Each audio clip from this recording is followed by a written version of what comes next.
भैया मेरे तो स्कूल में भी नंबर बेकार, मेरे कॉलेज में बेकार। मैं लगता हूँ भैया इंसान ही मैं गलत हूँ। मॉक्स को प्रैक्टिस कर रहे हैं तो आप अपने कैसे मार्क्स इन्हेंस कर सकते हैं ताकि प्रीलिम्स में आपको अच्छे मार्क्स मिल जाएं। तो वो कहता है कि हमसे ना हो पाएगा। तो स्टूडेंट्स बोलते हैं कि इकोनॉमी समझ नहीं आई, फिर बिल्कुल वही पॉइंट्स बार बार पढ़ते जा रहे हैं जो उनकी स्ट्रेंथ्स होती हैं। कि उसका रिलेशन जो चल रहा था उसने वो भी तोड़ दिया। अब मैं ये नहीं कह रहा वो सही है कि गलत है सर, उसको जो भी डिस्टर्बिंग लगा उसने सब छोड़ दिया।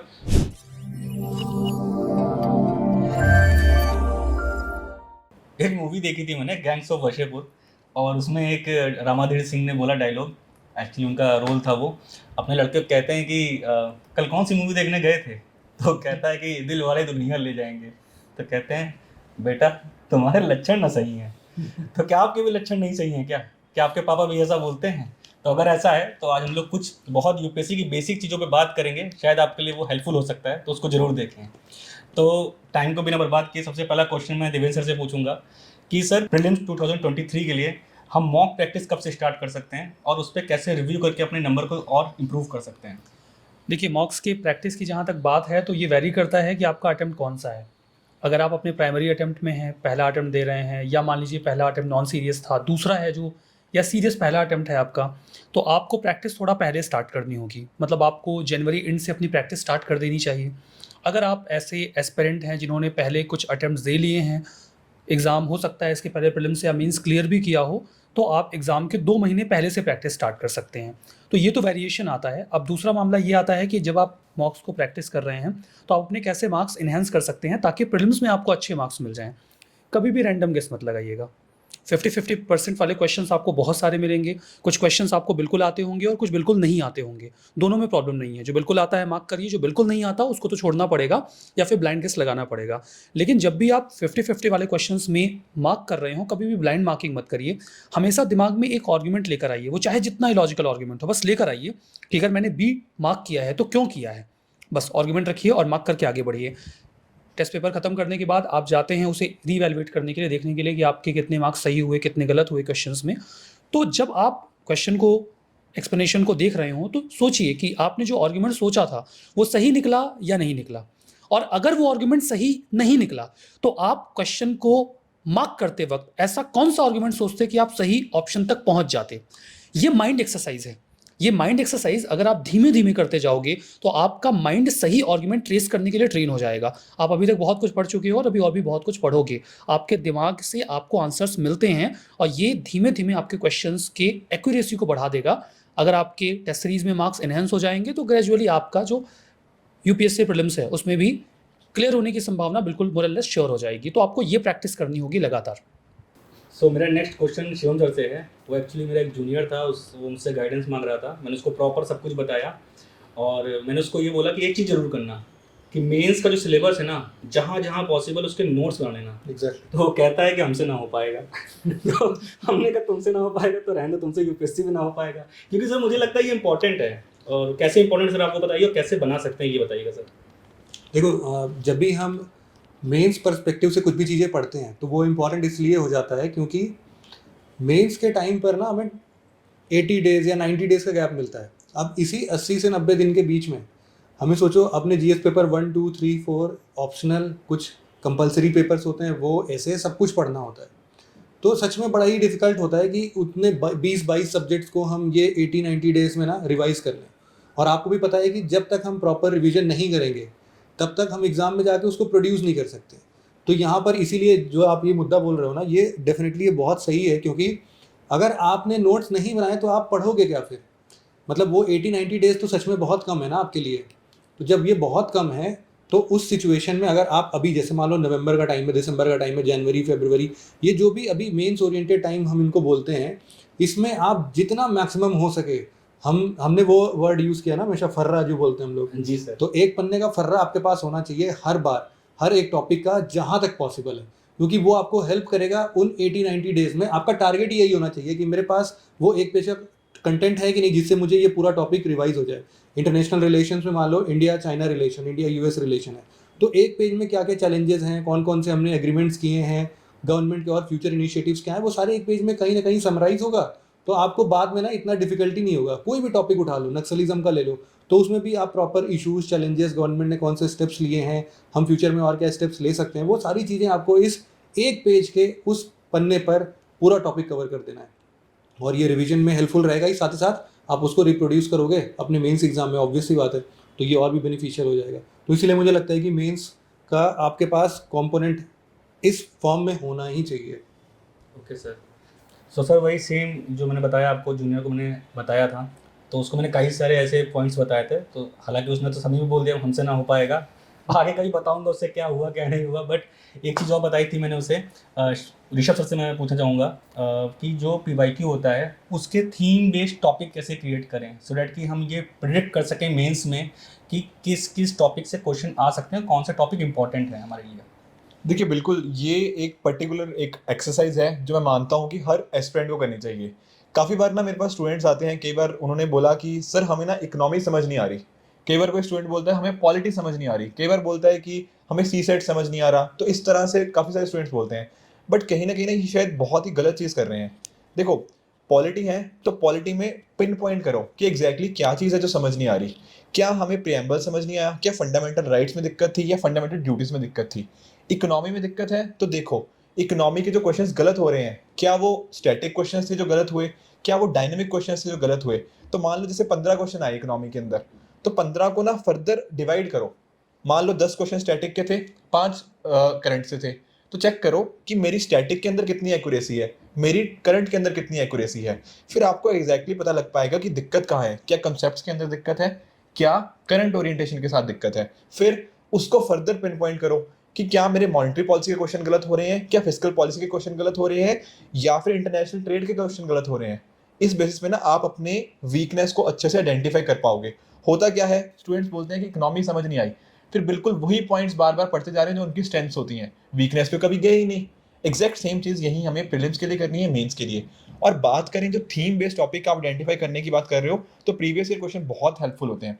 जैसे एग्जांपल बताता हूँ, आप अगर ना फूड प्रोसेसिंग इंडस्ट्री का देखते हो, हमारे सिलेबस में एक टॉपिक मेंशन्ड है फूड प्रोसेसिंग इंडस्ट्री, उसका स्कोप क्या है, सिग्निफिकेंस क्या है, क्या चैलेंजेस है, कैसे इसको इंप्रूव करें, ये एक टॉपिक है। अगर आप पिछले 5 साल में देखो ना, 3 क्वेश्चन आए हैं सिमिलर कॉन्सेप्ट के ऊपर। What is food processing industry, क्या उसका स्कोप है फ्यूचर के अंदर। एग्जैक्ट हमें जो टॉपिक्स है सिलेबस के अंदर मेंशन, उनके रिगार्डिंग ही क्वेश्चन देखने को मिलते हैं। एक और एग्जांपल देता हूँ इंक्लूसिव ग्रोथ का। आप पिछले 5-6 सालों में देख लीजिए, इंक्लूसिव ग्रोथ इंडिया में है नहीं है, इसी तरह का क्वेश्चन बार बार रिपीट हुआ है। एग्रीकल्चर के कॉरस्पॉन्डिंग MSP का मुद्दा कई बार डिस्कस हुआ है। उसी तरह से सेम चीज आपको पॉलिटी में देख लीजिए, फेडरलिज्म का टॉपिक हर साल घुमा फिरा के क्वेश्चन आता है। कई बार कोऑपरेटिव फेडरलिज्म, कंपैरेटिव फेडरलिज्म, थोड़ा जो हमारे सेंटर और स्टेट के बीच में इश्यूज आते हैं उसके रिगार्डिंग, सेपरेशन ऑफ पावर के ऊपर क्वेश्चन आता है। तो क्वेश्चंस ना कुछ थीम्स ऐसी होती हैं जिनके क्वेश्चन ऊपर क्वेश्चंस आने ही होते हैं। इंटरनल सिक्योरिटी के अंदर साइबर सिक्योरिटी का मुद्दा देख लीजिए, इस साल नहीं आया तो अगले साल आएगा, अगले साल नहीं आया तो उससे अगले साल आएगा। ये इस तरह से आपको थीम्स मिल जाती हैं बड़े आराम से। तो आपको करना क्या है, जो भी आपके सिलेबस के अंदर टॉपिक्स है ना, जैसे मान लो cyber security and its challenges, तो जैसा सर ने बताया, शिवम सर ने, हमारे पास उसके नोट्स होने ही होने चाहिए। NGOs SHGs का टॉपिक है तो नोट्स होने चाहिए, कुछ अच्छे एग्जाम्पल्स होने चाहिए। एक बार वो थीम्स पता लगी ना कि पिछले 5 साल में क्या ट्रेंड रहा है, ऊपर से आप देखो ये क्वेश्चन UPSC ने पूछा तो क्यों पूछा। कई बार हो सकता है कुछ करंट ओरिएंटेशन हुई हो, इंडिया में कोई साइबर अटैक हुआ बहुत बड़ा, उसके कॉरस्पॉन्डिंग क्वेश्चन पूछ लिया। तो आपको ना हर चैप्टर के या हर टॉपिक के कॉरस्पॉन्डिंग देखना पड़ेगा, क्वेश्चन पूछा गया तो क्यों पूछा गया, क्या वहां से स्टैटिक क्वेश्चन ज्यादा आते हैं, क्या करंट टॉपिक्स का या ज्यादा आते हैं, आपकी दिक्कत कहाँ है, स्टैटिक के अंदर, करंट के अंदर। अगर ये आपने चीजें आइडेंटिफाई कर ली, थीम्स उस हिसाब से अपनी बना ली, तो ट्रस्ट मी, चाहे प्रीलिम्स हो, चाहे आप जो मेंस की बात कर रहे थे, क्वेश्चंस या मार्क्स को इंक्रीज करना बहुत ईजी हो जाता है। और जैसा हमारे देवेंद्र सर बोल रहे थे ना कि मॉक टेस्ट का वहां पे इंपॉर्टेंस बहुत आ जाती है। पहले मॉक टेस्ट में सेम चीज अप्लाई करनी है, वहां से देखना है कि चीज में गड़बड़ कहाँ है। अगर वो गड़बड़ मिल गई फिर इंप्रूव कर पाओगे। देखो, जब तक आपको ना डिजीज का पता नहीं होगा तब तक क्योर का पॉइंट ही नहीं है। पहले आपने डिजीज को आइडेंटिफाई करो कि बीमारी है क्या, उसके एग्जैक्ट पिन पॉइंट पे जाओ, फिर आप बात करो कि क्या इसको ठीक कैसे करना है। तो मैं कहीं ना कहीं मानता हूँ कि आप एक्सरसाइज को अच्छे से करोगे ताकि उसके बेसिस के ऊपर आप अपने दिक्कतों को सॉल्व कर पाओगे और थीम्स को अच्छे से आइडेंटिफाई कर पाओगे। Okay sir, great sir. हाँ, बहुत अच्छे से सर, यही चाहिए था। तो सर फिर से वही है जूनियर, हकीकत है, ये सही स्टोरी बता रहा हूँ मैं आपको, तो एग्जांपल दिखाऊंगा। तो उसकी एक दिक्कत थी सर कि वो ना पढ़ाई करने से पहले सोचता बहुत ज़्यादा था, और वो प्रिपरेशन स्टार्ट करने से पहले इतना सोच रहा था, भैया मेरे तो स्कूल में भी नंबर बेकार, मेरे कॉलेज में बेकार, मैं लगता हूँ भैया इंसान ही मैं गलत हूँ। मैंने शुरुआत में ध्यान दिया नहीं, अब मुझे लगता है कि मैं जो भी मेरा मतलब पास्ट रहा है उसके बेसिस पे अगर मैं मान लीजिए कैसे भी करके मैंने निकाल लिया प्रीलिम्स मेंस, इंटरव्यू मेरे तो ऐसे कैसी हो जाएगी, वो बोलेंगे तुम क्या ही संभालोगे। मैंने कहा भाई ये मिथ है, ऐसा कुछ नहीं होता है। तो सर ये जो एक बच्चों में कन्फ्यूज़न होती है, इसको कैसे दूर कर सकते हैं और इसकी रियलिटी क्या है सर? देखो रियलिटी में मैं ये कहना चाहूँगा कि बहुत से ऐसे एग्जांपल्स हैं जिसमें आप देखते हो कि जो एस्पिरेंट्स थे जब वो अपने प्रिपरेशन के दौरान वर्क कर रहे थे तो उनमें से कईयों के मार्क्स कम रहे, बट स्टिल इंटरव्यू में कई आईपीएस लगे, कई आईएएस लगे। इसमें मैं अगर बात करूं तो सबसे पहला एग्जांपल देना चाहूँगा मैं मनोज कुमार शर्मा जी का, जो आईपीएस बने। 12th फेल थे बट स्टिल आगे चलकर वो आईपीएस बने। और इसके अलावा मैं आपको एग्जांपल दे सकता हूँ डॉक्टर संतोष का, जो कि तमिलनाडु कैडर में आईएएस लगे थे 1995 बैच के, उनके एमबीबीएस में 2nd डिवीजन थी। तो आप ये ना सोचिए कि आप जब प्रिपरेशन कर रहे हैं कि आपके मार्क्स एकेडमिक में कैसे रहे, वो कैसे भी हो फर्क नहीं पड़ता। अगर आप में सेल्फ बिलीफ है, कॉन्फिडेंस है, आप वहां पर जाकर अपने आप को फुल्ली रिप्रेजेंट कर रहे हैं, तो आप डेफिनेटली उस चीज को अचीव कर सकते हैं जिस टारगेट के लिए आप वर्क कर रहे हैं। अच्छा, जैसे कि आपने बता दिया ये, तो उसका जो एटीट्यूड था ना वो बहुत पॉजिटिव नहीं लगता था मुझे। देख रहा होगा बहुत गाली दे रहा होगा, बट उसका पॉजिटिव उसका एटीट्यूड पॉजिटिव इसलिए नहीं था, वो बहुत ज़्यादा मतलब ऐसे सोच रहा है कि ये गलत हुआ मेरे साथ, वो गलत हुआ, वो प्रेजेंट देख नहीं रहा है। तो कहीं ना कहीं हमें यूपीएससी में अपना एटीट्यूड पॉजिटिव रखना बहुत ज़रूरी है, चाहे वो आंसर के फॉर्म में हो, चाहे पर्सनैलिटी के फॉर्म में हो, हर फॉर्म में। वो कैसे डेवलप कर सकते हैं? देखो इसको डेवलप करने का एक सिंपल सा तरीका है। आप अगर नॉर्मली चाय की टपरी पे भी जाके बैठोगे ना, तो वहां पर प्रॉब्लम्स के बारे में हर कोई बात कर लेता है, बट यूपीएससी में आप जब एक एस्पिरेंट हैं तो आपको फोकस करना चाहिए कि कैसे आप प्रॉब्लम्स को सॉल्व कर सकते हैं।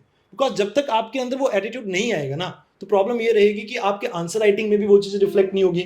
और सेम प्रॉब्लम आएगी जब आप इंटरव्यू देने जाएंगे, इंटरव्यू में भी आप नेगेटिविटी की तरफ ज़्यादा जाएंगे, एक आंसर गलत दे दिया या नहीं दिया तो आप कॉन्फिडेंस को लूज कर जाएंगे। और अगर कॉन्फिडेंस को लूज कर जाएंगे तो वहां पर गेम ओवर है, मतलब सब कुछ बर्बाद है। वो 1 साल की पूरी मेहनत खत्म, आपको फिर से स्क्रैच से स्टार्ट करना पड़ेगा, फिर से प्रीलिम्स में आना पड़ेगा। और जैसा कि अभी आपने थीम बेस्ड क्वेश्चन के लिए कहा था, इसमें मैं एक चीज़ और ऐड करना चाहूँगा। आप जैसे प्रीलिम्स के बारे में देखते हैं, मैं आपको ज्योग्राफी का एग्जाम्पल देता हूँ। ज्योग्राफी में अगर आप एक बारी प्रीवियस ईयर क्वेश्चन देखें 10 सालों के, तो आप ये देखोगे कि इंडियन ज्योग्राफी से सबसे ज़्यादा क्वेश्चन आते हैं। अब इंडियन ज्योग्राफी में भी अगर आप एक थीम पर्टिकुलरली पिक करना चाहते हो तो एग्रीकल्चर के ऊपर हर साल क्वेश्चन आता ही आता है, और एनसीईआरटी बेस्ड भी रहता है कई बार। तो आप इस तरह से टॉपिक पिक कीजिए, जैसे जियोमॉर्फोलॉजी है, 10 सालों में सिर्फ 2 क्वेश्चन आए हैं। तो जब आप रिवीजन कर रहे हैं, कौन सा टॉपिक आपको ज्यादा फोकस कर रहे हैं, वो आपको प्रीवियस ईयर क्वेश्चन से पता लग सकता है। और इसमें सबसे ज्यादा इंपॉर्टेंट रोल रहता है कि आप किस तरह से प्रीवियस ईयर क्वेश्चन को एनालाइज कर रहे हैं, और एनालाइज करते हुए आपने उन टॉपिक्स को पिक करना है जिसमें से सबसे ज्यादा क्वेश्चन आते हैं। जैसे इन्वायरमेंट की बात करें तो बायोडाइवर्सिटी से सबसे ज्यादा क्वेश्चन आते हैं, लास्ट 7 सालों में 65 क्वेश्चन आए। तो आपको वहां पर वो चीज देखनी है। और बायोडाइवर्सिटी में भी जैसे स्पीशीज के ऊपर क्वेश्चन आ जाता है, कई बार आप नेशनल पार्क के ऊपर क्वेश्चन देखते हैं। तो उन चीजों के ऊपर आपको फोकस करना है जहां से क्वेश्चन एक्चुअली में आते हैं, और उससे प्रीलिम्स क्लियर करने की आपकी प्रोबेबिलिटी डेफिनेटली हाई हो जाती है। Great sir. सर जैसा कि क्वेश्चन तो मेरे सारे खत्म हो गए, पर जैसे कि सर ने बताया कि 2 पर्सनैलिटी के आप बारे में बताया, ब्यूरोक्रेट जो हैं उनका एकेडमिक उतना अच्छा नहीं रहा। जिस लड़के की मैं बात कर रहा हूँ ना शुरू से सर, एक्चुअली मैंने रखा ही सेशन इसलिए था उसकी स्टोरी बताने के लिए कि वो जो लड़का है वो मेरे साथ कॉलेज में पढ़ता था, डीयू में जूनियर था मेरा, और मेरे साइड का था। तो उसकी स्थिति ऐसी थी कि वो बिल्कुल भी एकेडमिक्स के अच्छे नहीं थे, पढ़ाई बिल्कुल इतनी अच्छी नहीं थी, बट उसको एक टाइम पे शौक लगा ग्रेजुएट के बाद कि अब मैं करूँगा क्या। और मतलब नॉर्मल उसने बीए वगैरह यही सब किया था। उसका मतलब लोगों ने उसको बहुत अंडर एस्टिमेट भी किया कि तुमसे नहीं हो पाएगा, जैसे मैंने भी बोल दिया, क्योंकि उसने बोला ये था कि हमसे ना हो पाएगा, तो मैं यही बोलता। तो ऐसी सिचुएशन थी, बट सर उसके अंदर एक अलग सा जुनून आया। मतलब मैं ये कहना चाहता हूँ कि वो कितना भी उसका एकेडमिक बेकार था, सब कुछ था, अंडर कॉन्फिडेंट था, लोगों ने उसको बोला भी। इनफैक्ट वो इतना ज़्यादा जुनूनी हो गया है इस समय कि उसका रिलेशन जो चल रहा था उसने वो भी तोड़ दिया। अब मैं ये नहीं कह रहा वो सही है कि गलत है सर, मुझे नहीं पता वो सही गलत, उनका पर्सनल है, बट इतना जुनूनी हो गया, उसको जो भी डिस्टर्बिंग लगा उसने सब छोड़ दिया। बहुत सोशल पर्सन था वो, और इनफैक्ट पूरी तरीके से लग गया, क्योंकि उसका एकेडमिक नहीं था, बेसिक नहीं क्लियर था, उसके लिए उसने बहुत मेहनत की सर। आज के टाइम पे उसका सिलेक्शन हो चुका है और वो उत्तर प्रदेश सिविल सर्विसेज में है। क्या और उसका यूपीएससी में भी नहीं हुआ है, बट अच्छा है। मतलब जिस तरह से मैंने उसकी जर्नी देखी है, लिटरली मेरे लिए बहुत इंस्पायरिंग है। उससे बड़ी बात, ओनली एस बारे में मुझे नहीं पता था, उसने मुझे बताया था, तब मैं जुड़ा था रिटर्न के फॉर्म में, और मैं आज उसकी यहाँ पे बुराई कर रहा हूँ। इज एक्सट्रीमली सॉरी, लेकिन हैप्पी एंडिंग है। बिल्कुल सर, मतलब ये लिटरली इंस्पायरिंग है सर। मतलब जब उसका सिलेक्शन हुआ, मेरी आंखों में लिटरली आंसू आ गया था, क्योंकि उसकी सिचुएशन मैंने देखी थी, कैसे कैसे वो निकला था। वो एकदम शांत था, इज लाइक कि वेट एंड वॉच। तो ये एग्जांपल मुझे देना था, इसीलिए हमने ये रखा। और सर ने जो भी बेसिक्स बताए, ये बहुत बेसिक्स हैं, कई बार हमें नहीं पता होते हैं, इन्हें हमें ध्यान देना चाहिए, इसको एग्जीक्यूट करना चाहिए प्रिपरेशन स्टार्ट करने से पहले। So thank you so much. अगर आपको कोई भी इशू आ रहा है, आप हमें कांटेक्ट कर सकते हैं। सिमिलरली कोई पुश चाहिए, आपको सपोर्ट सिस्टम चाहिए, तो हमारा 14 नवंबर को प्रारंभ बैच स्टार्ट हो रहा है। उसमें हमने न्यू फीचर्स लाए हैं, जिसमें हमने एक्स्ट्रा सपोर्ट दिया है, पर्सनल लेवल पे मेंटरशिप रखा है, बट वो लॉजिकल वे में है। ये नहीं कि आप कभी भी बोल रहे हैं, कुछ भी बोल रहे हैं, उसमें आपको टास्क मिलेगा। अगर वो टास्क कंप्लीट करते हो आप, तो आपको हर वे में हमारा सपोर्ट मिलेगा। सर सही है ना सर? दो हाथ उस ताली बजती है, बिल्कुल सही बात है। सो अगर आपको ये फीचर्स अवेल करने हैं, 14 नवंबर के पहले आपको इनरोल करना होगा। सिमिलरली आपको 8 मंथ की एक्स्ट्रा वैलिडिटी इसमें मिलती है, अगर आप उसके पहले इनरोल करते हैं तो। Thank you so much. Thank you sir. Thank you. Thank you.